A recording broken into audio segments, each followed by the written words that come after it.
at 10. It's a contributing factor in at least 20% of all crashes, nodding off behind the wheel. In fact, you're 4 to 6 times more likely to have a crash if you're sleepy. Got to be careful. Tonight, a Germantown mom hopes the death of her son will serve as a sign to those who drive drowsy.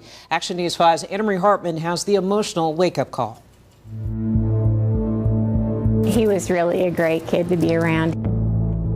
Kyle Cannell was an award-winning wrestler at Houston High School until tragedy struck in May of 2002. It was just a regular night at home. The night Joni Fox got a phone call that her 17-year-old son had been rushed to the hospital. And I said, "Is his heart beating?" She said, "No." I said, "Is he breathing?" And she said, "No." Kyle had been walking with a friend in Germantown when the driver of a pickup truck plowed into him. The doctor came and told me that they just couldn't get him back. In the blink of an eye, Kyle was gone. The description that the witnesses had given of the accident indicated that the driver had fallen asleep. For the past 10 years, this grieving family has steadily worked to make sure Kyle Cannell's death was not in vain.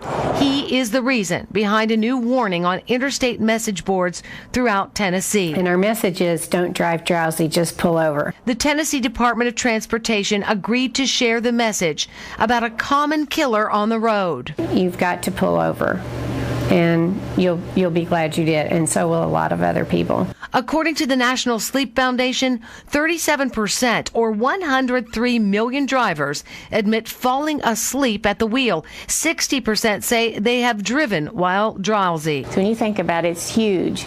And everybody that we talked to said, "Oh, that's happened to me." Driver fatigue accounts for an estimated 100,000 crashes a year. Many more likely go unreported because unlike driving under the influence, there is no test. We lost a very special person to drowsy driving, so we want people to remember Kyle, and we want people to be educated. We think if we save one life, we'll never know that we did, but we feel like we're making a difference. Kate Brown remembers her grandson through photos, including a 5-foot-wide collage in her guest room. Then this T-dot thing, oh my goodness.